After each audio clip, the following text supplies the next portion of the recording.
আউযু বিল্লাহি মিনাশ শাইতানির রাজিম। বিসমিল্লাহির রহমানির রহিম।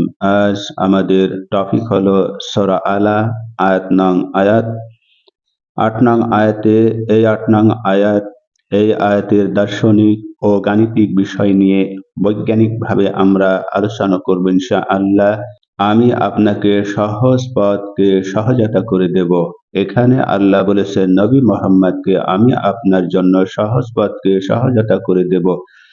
এই আয়াতে বর্ণিত সহজাতা বা ইসরা এর গভীরতা কোরআন ও আরবি ভাষার আলোকে নিচে 10টি ভাগে ভাগ করা হলো। ইয়াসির এই আয়াতের নুয়াসসিরুকা এখানে ইয়াসির এই আয়াতে নুয়াসসিরুকা শব্দটি ব্যবহৃত হয়েছে, যার অর্থ হলো আল্লাহ কোনো কঠিন বিষয়কে খণ্ড খণ্ড করে অত্যন্ত সহজ ভাষায় সম্পন্ন করার তৌফিক দান করেন। এটি প্রমাণ করে যে দিনের প্রতিটি কাজ আল্লাহরও বিশেষ সাহায্যে সহজ হয়। বিশেষ সাহায্য তাই সূরা আলার ৮ নং আয়াতে বলেছেন ইয়াসসিরুকা লিল ইসরা আমি আপনার জন্য সহজ পথকে সহজতা করে দেব। শরিয়াতের প্রশস্ততা নিয়ে আল ইসরা এখানে আল ইসরা বলতে এমন একটি জীবন বিধানকে বোঝানো হয়েছে যেখানে কোনো সংকীর্ণতা নেই। এটি মানুষের সহজাত প্রবৃত্তির অনুকূল, যা কোনো মানুষের পক্ষে একা তৈরি করা অসম্ভব হয়ে যায়। মানসিক প্রশান্তি হলো এখানে সহজতার অর্থ শুধু শারীরিক সহজতা নয়, বরং ইসলামের বিধিবিধান পালনে মনের ভিতর এক প্রকার আধ্যাত্মিক আনন্দ ও স্বস্তি তৈরি হওয়া। হিফজ ও তেলাওয়াতের অলৌকিকত্ব হলো এখানে যে এই সূরা আলার ৮ নং আয়াতের একটি বৈজ্ঞানিক প্রতিফলন হলো কোরআন মুখস্থ করা। বিশ্বের লক্ষ লক্ষ মানুষ আরবি না জেনেও অনায়াসে এই কিতাব মুখস্থ রাখে, যা আল্লাহর পক্ষ থেকে করে দেওয়া হয়েছে। আল্লাহর পক্ষ থেকে এক অনন্য সহজতা। ইবাদতের মধ্যপন্থা বলতে কি? ইবাদতের মধ্যপন্থা হলো এই আয়াতটি উম্মতের জন্য একটি মূলনীতির ব্যবস্থা। ইসলামে বৈরাগ্যবাদ বা সাধনার নামে নিজের ওপরে অতিরিক্ত কষ্ট চাপিয়ে দেওয়া নিষিদ্ধ করা হয়েছে। আর তার কারণ হলো আল্লাহ নিজেই পথ সহজ করার প্রতিশ্রুতি দিয়েছেন। যোগ ও সময়ের সাথে সামঞ্জস্য নিয়েও বলবো। যোগ ও সময়ের সাথে সামঞ্জস্য হলো ইসলামের বিধানগুলো এমন ভাবে সাজানো হয়েছে যা ৭ম শতাব্দী থেকে যেমন সহজ ছিল, বর্তমান আধুনিক যুগেও ঠিক এটা পালনের ক্ষেত্রে সমানভাবে কার্যকর ও বাস্তবসম্মত। বিপদের পর স্বস্তি নিয়েও আমরা বলবো। বিপদের পর স্বস্তি হলো বাস্তব জীবনে যখন কোনো মুমিন কঠিন পরিস্থিতির সম্মুখীন হন, সূরা আলার এই ৮ নং আয়াতের সেই বরকতে আল্লাহ তার জন্য সমাধানের পথ প্রশস্ত করে দেন।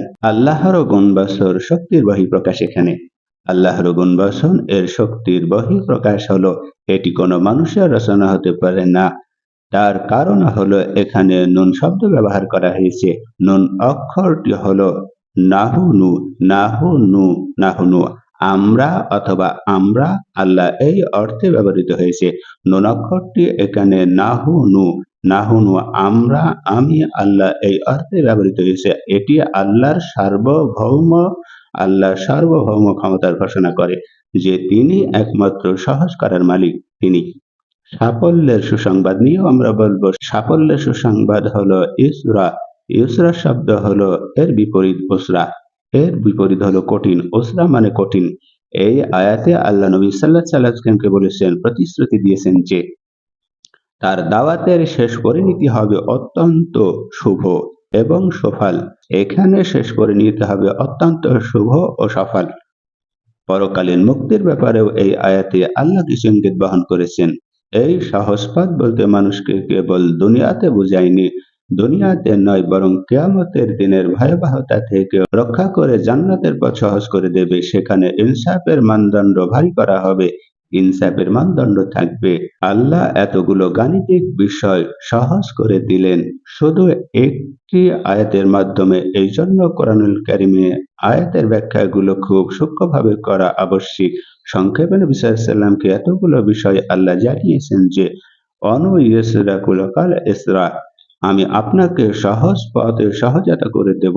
তাহলে এই আয়াতে বর্ণিত সহজতা ইসরা এর গভীরতা কোরআন ও আরবি ভাষার আলোকে আমরা উপস্থাপন করলাম। এতগুলো বিষয় সামান্য একটি সূরার ভিতরে নয়, একটি মাত্র আয়াতের ভেতরে আল্লাহ বর্ণনা করেছেন। নবী মুহাম্মদ সাল্লাল্লাহু আলাইহি ওয়াসাল্লামের রচিত কি করে হতে পারে? বৈজ্ঞানিক, দার্শনিক সবই এখানে স্বীকার করেছে যে এই আয়াত একজন মরুভূমি নিরক্ষর মানুষ কিভাবে এত গভীর তাৎপর্য ফুটিয়ে তুলতে পারে। নিশ্চয়ই এটা ঐশ্বরিক সাহায্য ছাড়া হতে পারে না। ঐশ্বরিক সাহায্য ছাড়া অসম্ভব। ইয়সরা, আমি আপনার জন্য সহজ পথে সহজতা করে দেব। তাহলে এখানে শরীয়তের প্রশস্ততা করে দেবে, মানসিক প্রশান্তি এনে দেবে, হেফজ করা তেলাওয়াতের অলৌকিকতা এনে দেবে, ইবাদতের মধ্যপন্থা এনে দেবে, যুগ ও সমাজের সাথে সামঞ্জস্য করে দেবে, বিপদের পরে স্বস্তি এনে দেবে, আল্লাহর গুণবচন শক্তির বহিঃপ্রকাশ, এটা সাফল্যের সুসংবাদ, পরকালীন মুক্তি। তাই আল্লাহ এতগুলো লোকায়িত জিনিস একটি আয়াতের মাধ্যমে তা প্রকাশ করলেন। নবী মুহাম্মদকে বললেন, তুমি দুঃখ করো না, চিন্তিত হইও না, অনুইয়সিরাকুল ইসরা, আমি আপনার জন্য সহজ পথকে সহজতা করে দেব।